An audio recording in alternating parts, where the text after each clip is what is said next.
Muchas gracias a los compañeros de los medios, a mis compañeras senadoras y a nuestro senador Jesús. Bueno, básicamente puntualizar lo que pasó la semana pasada con la iniciativa preferente del presidente. Hemos visto diferentes reacciones en cuanto a que es una ley inconstitucional. Yo sería lo primero que resaltaría. Segundo, esta noticia, pues claramente en su momento el negociador por parte de México, SEADE, pues anunció que se respetaría la reforma energética. Fue parte de los acuerdos que hicieron con Estados Unidos y pues obviamente esta iniciativa viola el Tratado de Libre Comercio con Estados Unidos. Es clarísimo. Hay una cláusula en lo que tiene que ver a que no se pueden permitir los monopolios de las empresas del Estado, y aquí lo que se pretende pues es absolutamente privilegiar la energía sucia de CFE, aunque esta sea más cara. Los últimos datos que conocemos es que mientras el megawatt del sector privado cuesta 380 pesos, el megawatt de la CFE llega a costar con combustóleo hasta 1,600 pesos. Es falso que el sector privado genere energía más cara. Es falso que por culpa del sector privado el gobierno pierda dinero. Lo que pasa es que CFE se queda con la utilidad de lo que le compra al sector privado y en lo que la vende. Tiene grandes utilidades en materia de transmisión. El problema está que estamos pagando sus pérdidas que tiene en generación. Ya vimos la nota la semana pasada de la cantidad de combustóleo que está almacenado. Con esta iniciativa lo que pretenden es poder quemar más combustóleo para poder seguir con su locura de refinar petróleo, y al quemar más combustóleo, sobre todo en la zona de Tula, Salamanca, los niveles de contaminación van a ser mucho más altos en las regiones donde están estas termoeléctricas. Entonces, precisar este tema y algo más. En muy poco tiempo vamos a ver aranceles hacia productos que sean producidos con energía sucia. El caso de General Motors es una empresa que ya tomó la decisión a nivel mundial de solo producir automóviles con energía limpia. Esta iniciativa, pues obviamente es contraproducente porque muchas empresas que tienen esa política, pues difícilmente se van a poder instalar en un país que le apuesta a las energías sucias, y las que estén aquí posiblemente tengan aranceles para exportar productos a países que están apoyando los acuerdos de París. Entonces, esta iniciativa, aparte de que genera energía más cara, lo hace de manera sucia, viola el Tratado de Libre Comercio. Y el segundo tema que quiero poner aquí en la mesa es el caso del Tren Maya. Es un ecocidio lo que está empezando a pasar en la zona de Quintana Roo. La entrada del ejército pues es justamente para meter presión a las comunidades indígenas y que no se atrevan a manifestarse ni a oponerse a este Tren Maya.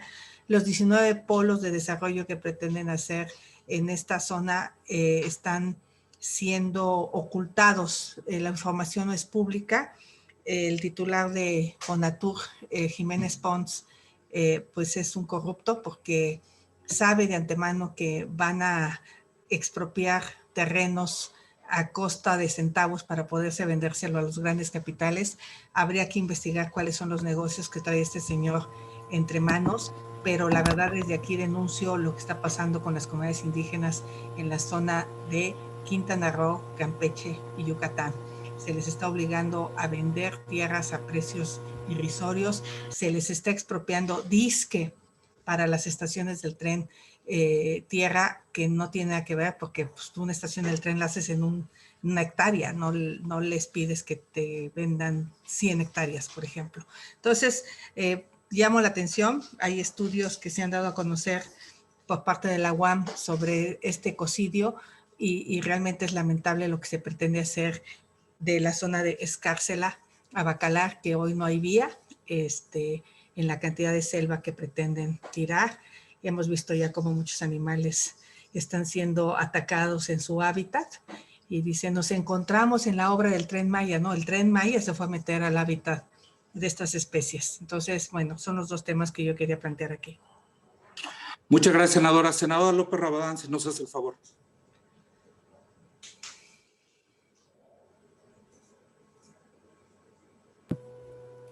Muchas gracias, Sergio. Bueno, sin duda, pues los temas en medio de la pandemia son muchos y necesitamos desde el Senado de la República y desde el Congreso de la Unión tomar decisiones que de manera personal y frontal apoyen a las y los mexicanos.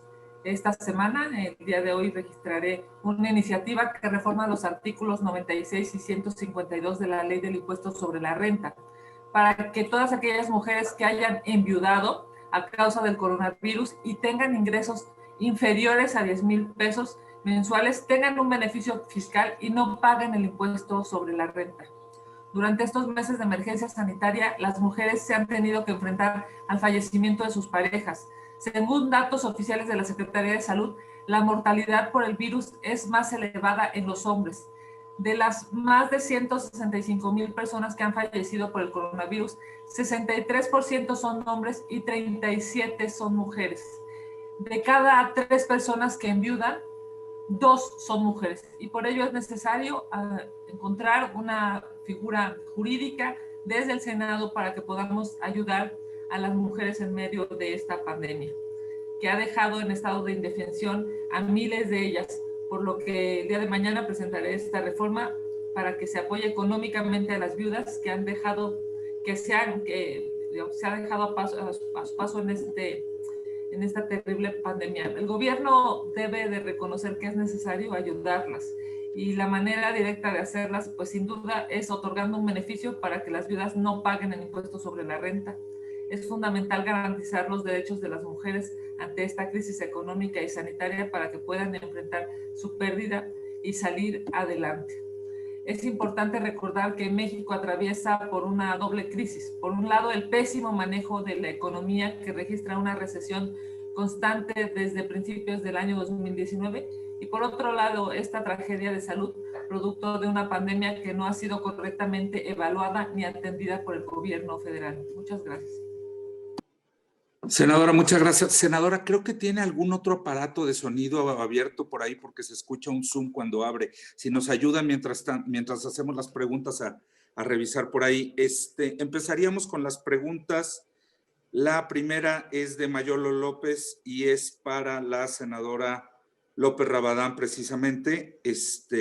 Nos pregunta Mayolo si usted, como parte de la Comisión de Defensa, necesitaría su opinión acerca del fideicomiso de la defensa que ha engordado 1000% en lo que va del sexenio. Obviamente, si alguien más quiere opinar, adelante. Bueno, sin duda, este tema es un tema prioritario para conocer por parte de los mexicanos.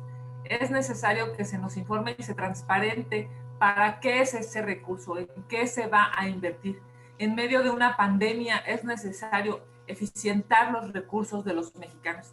No estamos hablando de la chequera de López Obrador, estamos hablando de los impuestos de las y los mexicanos y un fideicomiso que ha crecido en esa magnitud está obligado a transparentarse, está obligado a saber de dónde, cuáles son las prioridades de este gobierno, en qué se va a invertir y evidentemente ante esas prioridades lo fundamental por parte del gobierno es decirle a los mexicanos cuánto es, en qué se va a gastar y por qué se va a gastar. Muchas gracias, senadora. Senadora Minerva, por favor. Sí, con mucho gusto, la Kenny. Hola, Xochitl. Buenos días, medios de comunicación. Bueno, yo quisiera plantear que precisamente para aclarar este tema de este fideicomiso y de muchos otros, para aclarar el tema del gasto público y en general de la evolución de las finanzas públicas de nuestro país, estamos exhortando a que la Jucopo convoque a una reunión de trabajo a los titulares de Hacienda, de Economía y al gobernador del Banco de México para que analicemos juntos la actual situación económica del país. No está sencillo, estamos viviendo en una crisis pues sin precedente y pues al frente de las decisiones de este gobierno no hay empatía, no hay entendimiento alguno, no hay voluntad para impulsar medidas de emergencia, tampoco para apoyar a las empresas familiares, micronegocios, etcétera, y parece absurdo que haya dinero para un Tren Maya, que como ya lo dijo Xochitl, será un ecocidio, para una refinería en Dos Bocas cuando todo el mundo está transitando hacia las energías limpias, y para el aeropuerto que terminará costando ese de Santa Lucía muchísimo más de lo planteado. Creo que estamos urgidos los legisladores de tener un diálogo con el Ejecutivo de alto nivel y serio, porque mucho ellos lo toman a broma, no le dan la dimensión que tienen los problemas.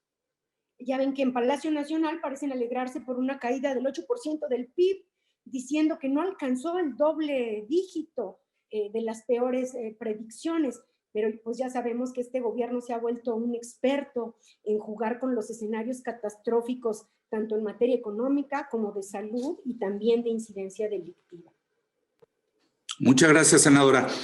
Mayolo López pregunta también, en principio para la senadora Kenia y la senadora Xóchitl, pero quien desee contestar dice, parece que Morena no cede a las protestas y va a postular a Félix Salgado Macedonio. Si pueden dar una opinión al respecto.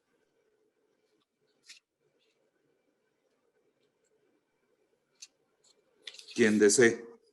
¿Quieres, Xóchitl? Como digas. Pues nada más, me parece que el tema de Guerrero es muy claro. No tiene que ver con un tema legal, tiene que ver con un tema ético.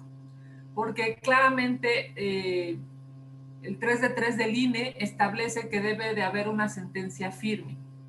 Ante estas denuncias, es claro que lo que debe de hacer Morena y todos los demás partidos políticos es no postular impresentables. Esa es una exigencia para todos los partidos políticos.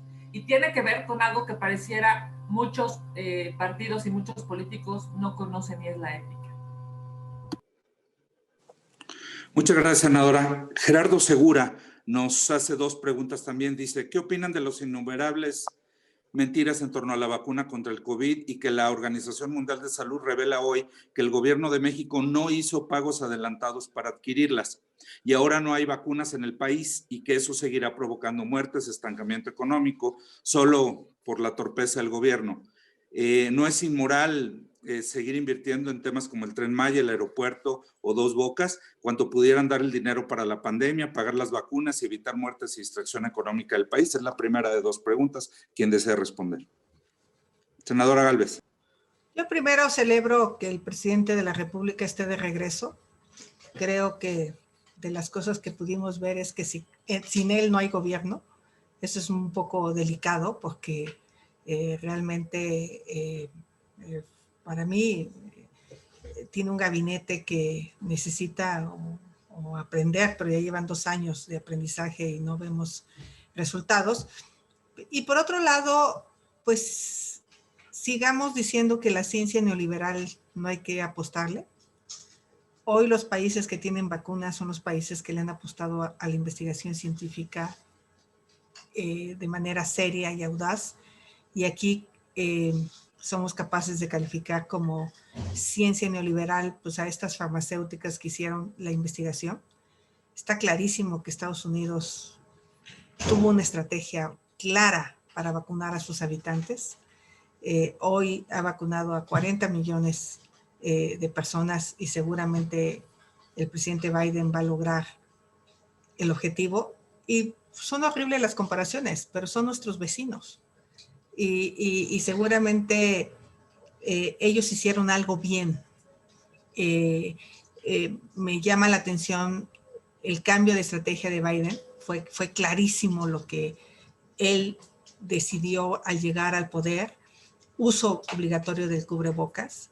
Establecer una meta de 100 millones de personas vacunadas en los primeros 100 días y creo que la van a superar por mucho. Toda una estrategia de apoyo económico a las empresas, a las familias, que está beneficiando a los mexicanos con las remesas. Entonces, lo que haya hecho el gobierno mexicano, no tengo la certeza si pagaron o no pagaron las vacunas porque los contratos son ocultos.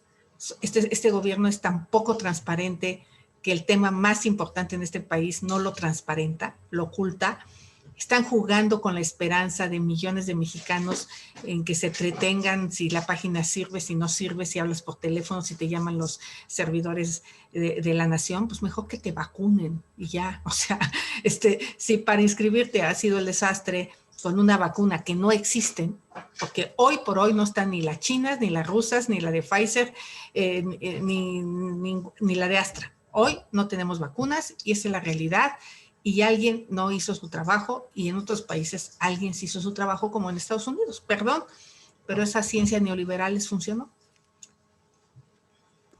Gracias, senadora.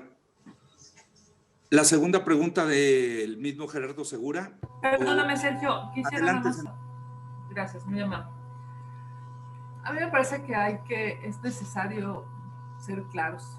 Y la realidad de nuestro país y la realidad del gobierno mexicano es que no compró las vacunas hace 8 meses. Esa es la realidad. La realidad es que este gobierno, obsesionado por la ineficiencia, obsesionado por la demagogia y el populismo, nos está dejando en el camino a mucha gente que está falleciendo. No compraron las vacunas en el momento oportuno. No hay vacunas. En Estados Unidos están vacunando en un solo día 3 veces lo que en 45 días en México no se ha hecho. Es una vergüenza, son unos irresponsables y son ineficientes. No puede ser que estemos en condiciones infrahumanas por culpa de López-Gatell y del presidente de la República, porque esto tiene nombre y apellido. Hay 2 responsables de haber comprado las vacunas y no lo hicieron. La página es un placebo. Esa es la realidad. No hay vacunas, no hay certeza de cuándo te las van a poner, no hay certeza de dónde te las van a poner. Solamente de manera populista, lo que este gobierno está haciendo es darnos a todos los mexicanos a tole con el dedo. Piden que te registres en una página que además lastimosamente no sirve por 3 días y no hay certeza de dónde y cuándo te van a poner la vacuna.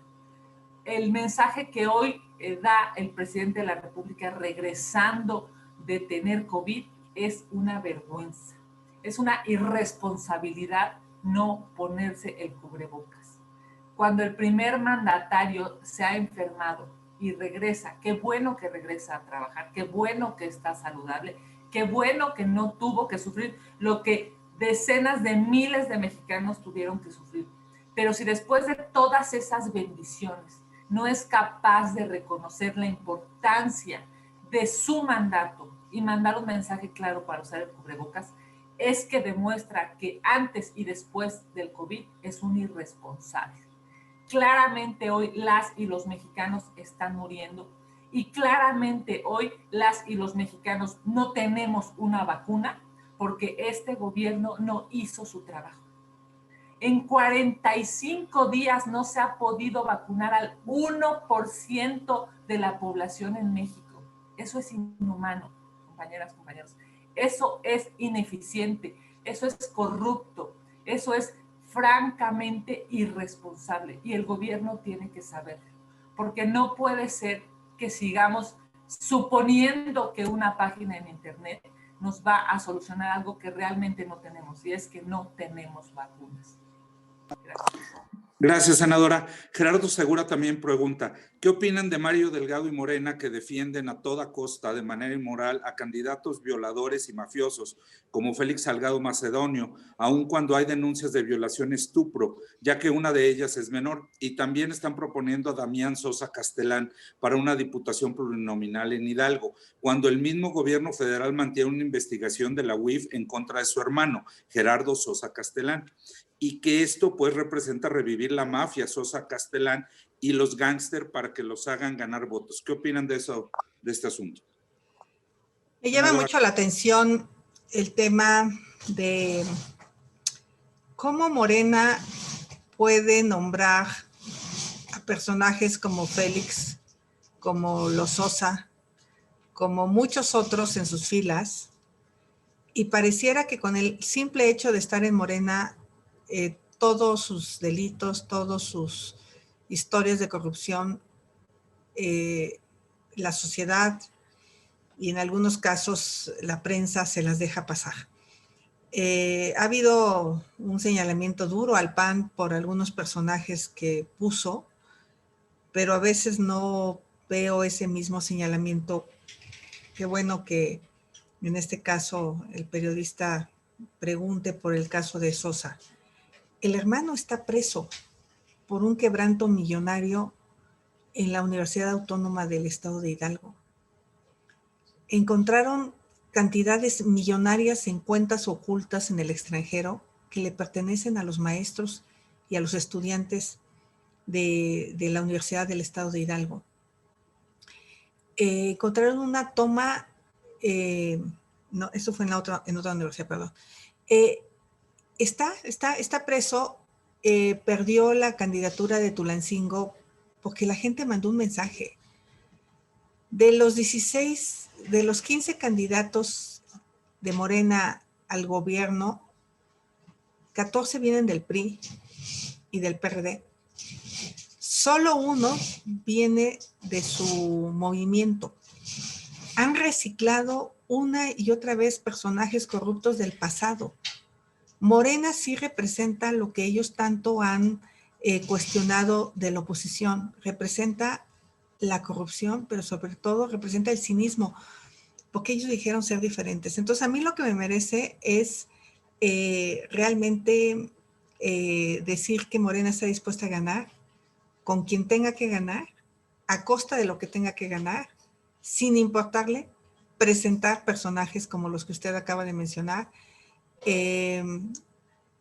porque su único interés es el poder, es darle todo al presidente para que no haya un solo equilibrio, y el presidente está dispuesto a asociarse con cualquier mafioso, el que sea del país, con tal de mantener el poder en la Cámara de Diputados. Y los Sosa Castellán le representan un botín político, de control político de la universidad, de redes que han construido en nuestro estado, con personajes de todo tipo, para hacerle frente a la alianza que se ha conformado de parte de la oposición. Entonces, pues yo simplemente diría, Morena es más de lo mismo, no representó el cambio, no lo representa ni con estos candidatos ni con muchos otros que tiene.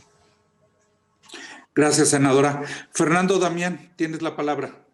Muchas gracias, muy buenos días a todos. Pues a propósito del comentario que acaba de hacer la senadora Xóchitl Gálvez, me gustaría preguntarle particularmente a ella y también a la senadora Kenia López sobre el informe que hoy se da a conocer, un informe de inteligencia financiera que involucra a René Bejarano y algunos personajes políticos locales del estado de Quintana Roo con el líder de la mafia rumana que opera en aquella entidad. A Bejarano concretamente lo señalan por pues supuestamente extorsionar a personas y a empresarios quintanarroenses, y en este caso mi pregunta concreta es: ¿cuál es su opinión sobre estos señalamientos de inteligencia financiera y si esto se debe interpretar, dar una lectura en el marco de la contienda electoral de este año, en la que Bejarano y su esposa Dolores Padierna pues han anunciado su intención de ir por cargos públicos, concretamente la delegación Cuauhtémoc y una diputación federal en el caso de Bejarano? Yo desconozco ese documento de manera oficial. Creo que sería importante que la Unidad de Inteligencia Financiera diera a conocer esos documentos. No sé si son públicos. Vi la nota solo en un periódico, tendría que enterarme. Pero desafortunadamente, pues Bejarano no hay mucho que defenderlo, pues todo el mundo vimos esos videos guardando fajos de billetes y aún así a Morena no le importó, porque lo que les digo es mucho más profundo. El presidente está dispuesto a asociarse con quien se tenga que asociar con tal de mantener la mayoría. Esta mafia rusa, pues por lo que leí en la nota, hay personajes públicos de todos los partidos. Y a mí lo que me gustaría es que no solo quedara pues en una vendetta interna dentro de Morena para evitar que uno u otro personaje llegue a alguna candidatura. Lo importante sería que realmente se abra una investigación profesional apegada a derecho y que se castigue a quien se tenga que castigar, porque pues aparentemente esta mafia rusa se ha extendido por muchos lugares del país, ha hecho enorme daño a millones de mexicanos con clonarles sus tarjetas de crédito y yo diría ojalá no solo sea una vendetta, sino también el de la UIF presente las denuncias penales correspondientes y no pase pues, lo que ha pasado con el caso de Emilio Lozoya, que pues, el hombre está en su casa feliz de la vida, a pesar de haber recibido depósitos millonarios y a pesar de haber hecho actos de corrupción inexplicables, y hoy pues no hay justicia. Eso es lo que yo opino, y ojalá no solo quede en una información que se filtra a los medios para descalificarlos. Muchas gracias, senadora. Claudia Flores Barreto pregunta, ¿tienen un estimado de número de empleos que se perderían de concretarse la iniciativa preferente en materia eléctrica? ¿Algún estimado del impacto económico del que hablan cuando señalan que México perderá inversiones y deberá atender y en su caso responder por litigios derivados del TEMEC en el sector? ¿Ven algún resquicio de que pudiera detener su aprobación o de plano solo podría ser la Corte? De entrada hay un daño que ya se está haciendo, que es la desconfianza. Muchos inversionistas de todo el mundo no van a venir a un país donde no se respeta la inversión. Aquí el tema es que se estima que más o menos hay 40,000 millones de dólares invertidos en el sector eléctrico. Algunos proyectos ya están funcionando, otros proyectos tendrían que entrar en funcionamiento. Las empresas que están siendo afectadas, que le llamamos de los contratos legados, que son muchas empresas como las que yo les decía, las automotrices, las acereras, bancos, tiendas de autoservicio, esas empresas generan su energía para ser más competitivas en el mercado internacional. Al obligar la CFE a comprarles la energía sucia, muchas podrían optar por cambiar de país, no es tan fácil, porque tienen activos aquí y a eso le apuesta CFE, a que no se van. Seguramente se quedarían, pero muchas de ellas perderían competitividad en el mercado internacional, sobre todo en la industria automotriz, acerera, donde México pues de alguna manera es competitivo. Entonces, hoy decir cuántos empleos se van a perder, creo que es muy pronto debido a que esta es una iniciativa. Si se concreta, pues seguramente sí habría consecuencias, pero todavía hay una serie de mecanismos en la Corte. Lo que sí creo es que el daño está hecho, se han cancelado muchas inversiones ya. Yo me comprometo a entrar en contacto con las cámaras industriales para saber exactamente al momento de los proyectos que se tenían en curso, cuántos se han cancelado, cuántos empleos implica, y te pueda yo pasar el dato si lo consigo, pero me parece que todavía la estimación es muy pronta, pero la amenaza es muy grande. Yo espero que esta reforma no se concrete, que haya prudencia por parte del gobierno, y no defiendo yo a los inversionistas, no tengo empresas eléctricas, yo defiendo a los consumidores y defiendo a los ciudadanos. Los ciudadanos van a pagar las consecuencias de un medio ambiente mucho más contaminado, de una falta de empleos por la falta de confianza. Entonces, el panorama no es positivo. No sé si Nale lo manda como a ver qué pasa y ya después cuando les truenen los dedos pues la retiran, pero lo que es cierto es que no es para bien esta reforma. No, aunque regresara a mis épocas de trotskista y de izquierdosa y me volviera super 4T, no, la izquierda no puede estar en contra de las energías limpias. Es un precepto ideológico. Todos los gobiernos de izquierda avanzados le apuestan al planeta, le apuestan al medio ambiente, y este no me parece que sea un gobierno de izquierda por ningún lado en el tema energético. Muchas gracias, senadora López Rabadán. Solamente hacer un comentario. Primero que nada, me parece que es muy lamentable de inicio que haya ocupado la figura de iniciativa preferente para este tema. Desde ahí demuestra la urgencia, digamos, por destruir las energías limpias. Y tiene tres temas trascendentes. Primero, elimina las inversiones privadas y crea un monopolio del sector de la CFE que ya se ha mencionado. El segundo es que representa un retroceso para las energías limpias, y el tercero, y me parece que igual de preocupante, es que afecta la confianza de los inversionistas en nuestro país. Con estas tres, con estos tres temas, pues es necesario insistirle al gobierno que afectará los empleos. En medio de una pandemia no puede haber una iniciativa, además preferente, para atar de manos al Congreso y obligar a que se resuelva.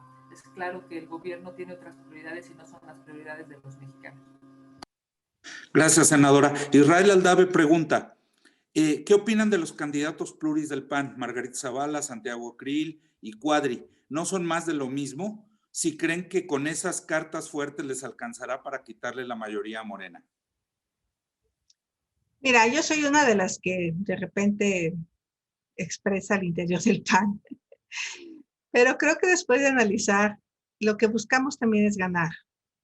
Y desafortunadamente, pues puede haber personajes muy, muy buenos, pero híjole, contra una maquinaria como la de Morena, que usa los programas sociales, que usa todo el poder del Estado para posicionar a sus candidatos, pues sí, el PAN tiene que recurrir a personajes conocidos, porque el problema que se tiene en una campaña es que te conozcan, y la gente no vota por alguien que no conoce.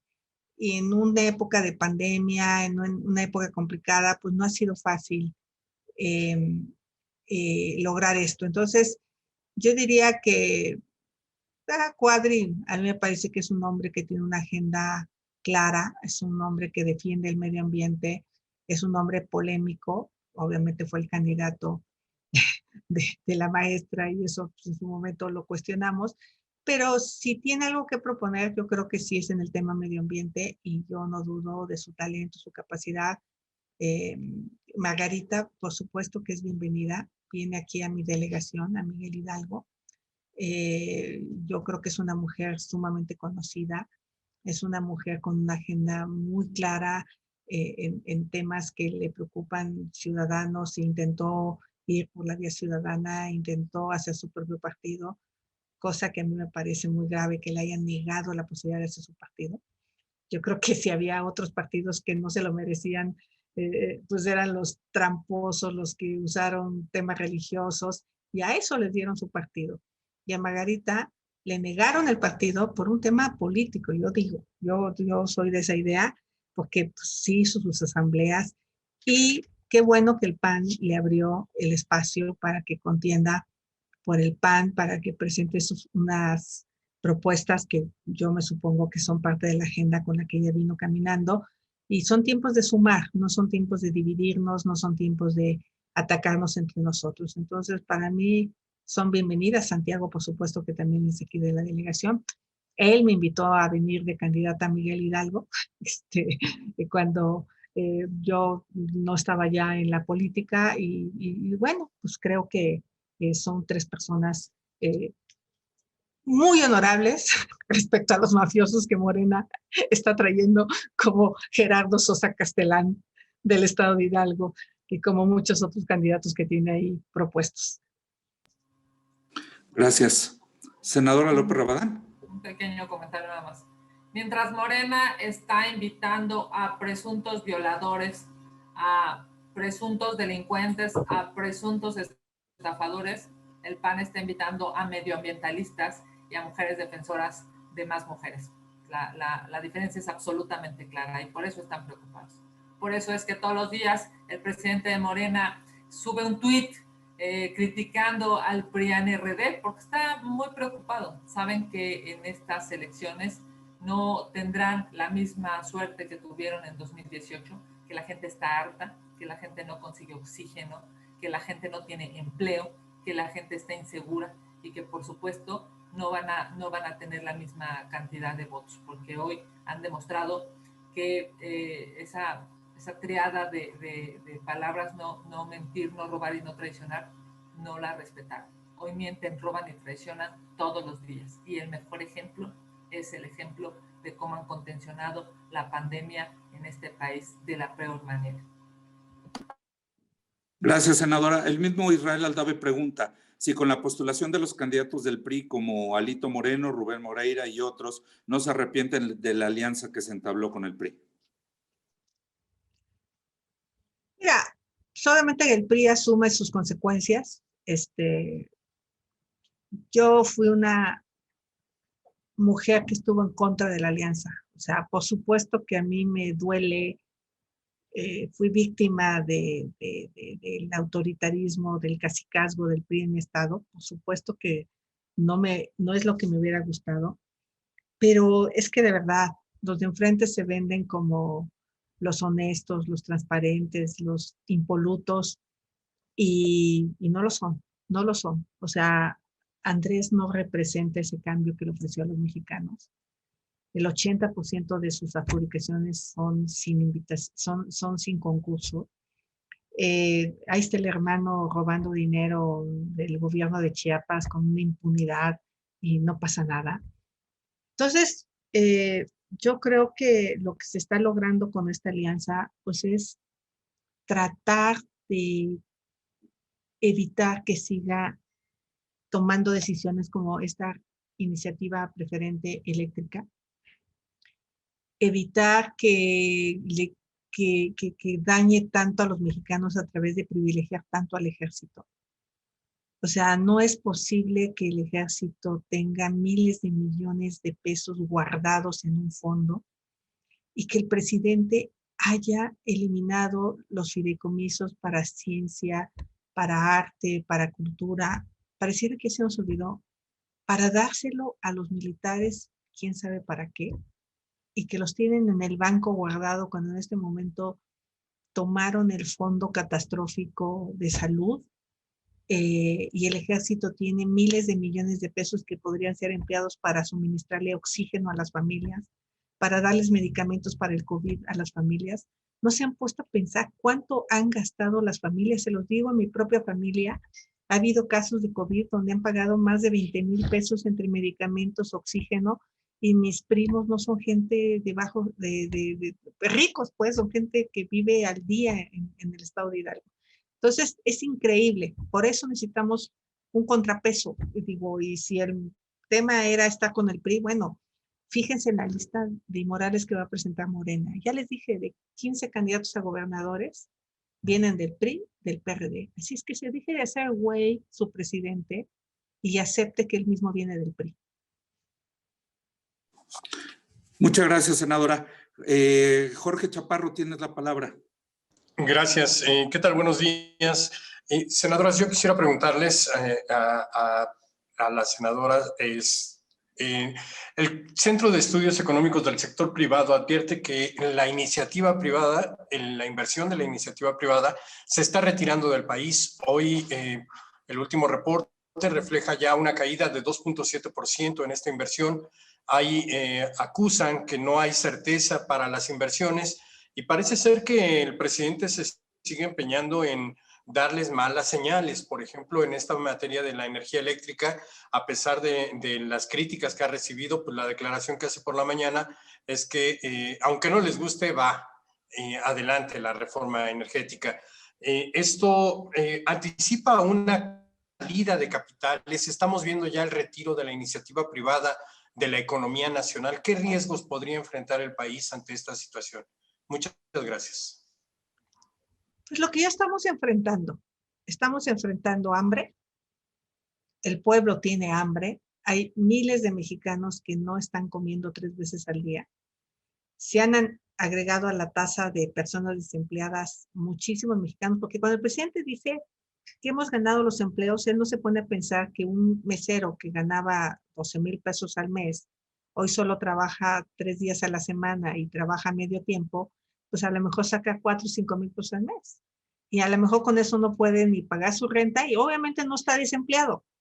Pero lo que sí ha pasado es que se ha precarizado el trabajo. O sea, muchas empresas para sobrevivir han tenido que bajar el salario de sus empleados. Y eso es algo que el presidente piensa que son unos inmorales los empresarios, porque él cree que tienen una mina de oro donde sacan y sacan y sacan dinero, porque él no se da cuenta de la pequeñita empresaria que vendía comida para los empleados que venían. Aquí en mi colonia, en Reforma Social donde vivo, había fácil 20, 30 fonditas que hoy están solas. Y esos no son los grandes empresarios. Todo es una cadena. Si se espanta la inversión privada, hasta los vendedores ambulantes dejan de vender en la calle porque no hay empleados que vengan a consumir. ¿Dónde están los 2 millones de empleos que iba a crear el presidente? ¿Dónde están? Es una burla. Y los pocos que sí pueden crear empleos, que son los empresarios, pues no tienen confianza en él. Y no van a tener confianza en él porque su necedad, yo antes pensaba que era ignorancia, pero ahora creo que es ignorancia sumado de necedad el querer dañar al país. Y lo hace a propósito por un enorme coraje que tiene del pasado. No sé cuál sea su resentimiento contra el mundo, contra la vida, pero lo hace de manera así frontal. Váyanse, no me importa que se vayan, no me importa. O sea, pues ya se están yendo y se van a seguir yendo porque hay otros países que están, el mismo Estados Unidos, los mismos capitales mexicanos hoy pueden ir a invertir en energías limpias en Estados Unidos y les va a ir muy bien. Hoy los hombres de dinero de México se van a ir a otros países, como Estados Unidos, donde les va a dar la bienvenida con los brazos abiertos. Entonces, es terrible. Lo que les digo es una realidad y Morena lo que quiere es que todos sean pobres, yo creo. Senadora López Rabadán, ¿no? Entonces... Solamente lo que va a haber más, solamente me parece que va a haber más de lo que se ha generado en estos 2 años de gobierno. Va a haber más pobres, va a haber más hambre, va a haber más desempleo, va a haber más violencia. Eso es lo que ha construido Morena desde el gobierno. Es terrible porque decían primero los pobres, y la verdad es que lo único que han dado como resultado de estos 2 años es generar más pobres. En medio de la pandemia, yo estoy convencida que así como lo comenta mi compañera, es un tema de ignorancia y de obsesión. Qué lástima que las obsesiones personales del presidente estén impactando en millones de mujeres y de hombres, porque lo que está generando es desempleo, pobreza y sin lugar a dudas está generando una desesperanza, que eso es lo peor que le puede pasar a un país. No tener esperanza de un trabajo, no tener esperanza de una vacuna pronto, no tener esperanza de salud es lo peor que le puede pasar a un país, y este gobierno está generando eso lastimosamente, no solo para quienes votaron por él o para quienes no votamos por él. Este gobierno está impactando en la vida, en la economía, en la salud y en la seguridad de todos los mexicanos. Senadoras, muchas gracias. Muchas gracias a las compañeras y compañeros de la prensa. Ya no tenemos más preguntas. Los estaríamos convocando para nuestra próxima conferencia de prensa el día miércoles. Muchas gracias, que tengan muy buen día. Adiós. Muchas gracias a ti, Sergio. Y qué bueno que ahora sí se van a transmitir las conferencias de prensa del PAN en el canal del Congreso. Me parece un acto de pluralidad. Bueno, eso era parte del autoritarismo de Morena que vivimos en el Senado. Se transmiten las conferencias de Morena, pero los de la oposición no. Pues, obviamente, pues por eso tienen lo que tienen, porque la gente solo escucha la versión de ellos, y hoy la gente pueden contrastar y verificar si lo que digo de los Sosa Castellán es cierto o es falso. Bien por el canal del Congreso. Muy bien, Sergio. Gracias, compañeras, compañeros. Gracias. Que tengan muy buen día.